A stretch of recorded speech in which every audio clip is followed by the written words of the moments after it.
Kung bago ka pa lang sa aking YouTube channel, please subscribe at i-hit ang notification bell para updated ka sa aking bagong videos.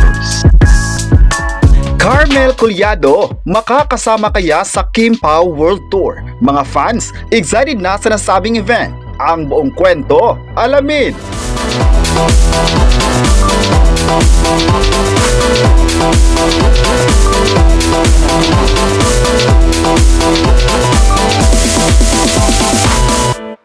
Naging espesyal ang Star Magic Spotlight Press Con ngayong Marso dahil sa unang appearance ng Pinoy Big Brother Celebrity Collab 2.0, Kapamilya X Housemates. Sa loob ng mahigit 2 dekada, nagsilbing daan para mapansin ang mga kwento ng iba't ibang personalidad sa loob ng bahay ni Kuya.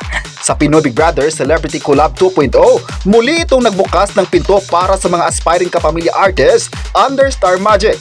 Nagpahayag naman si Raik Alem ng taos-pusong pasalamat at sa mga oportunidad na dumating sa kanya sa Pinoy Big Brother.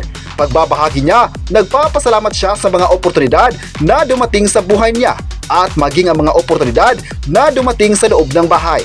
Para kay Eliza Borromeo, ang maging housemate sa loob ng bahay ni Kuya ang naging tulay para mas mabigyang halaga niya ang kanyang sarili.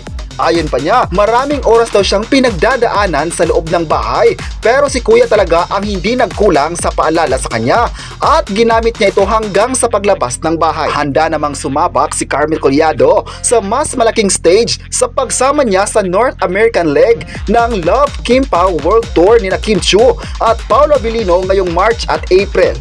Sa tour na ito, inaasahan niyang makakonect at makilala ang mga Filipino fans abroad bilang bahagi ng inaabangang international run. Bukod sa mga natutunan niya sa loob ng bahay ni Kuya, nagbahagi rin ng mga housemates tungkol sa mga plano nila sa kanilang mga career. Dahil dito marami ang natuwa dahil kasama sa inaabangang world tour si Carmel na magpapasaya sa mga dadalo.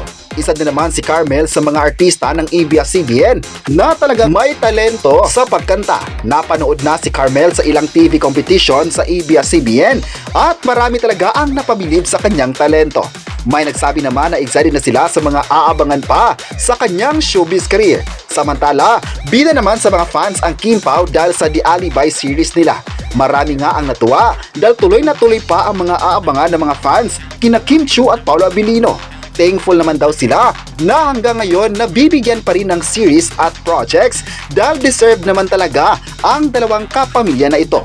May nagsabi naman na hindi naman talaga mapapantayan ang galing ng dalawa at patuloy na pinag-uusapan sa social media. Gabi-gabi, masayang pinanood ng mga tao ang The Alibi na isa sa mga most trending series ngayon sa bansa. Kayo, ano ang masabi nyo na kasama si Carmel sa Kim Pao World Tour? I-comment na kung excited na kayo sa event ng Kim Pao at huwag kalimutang i-subscribe ang ating YouTube channel.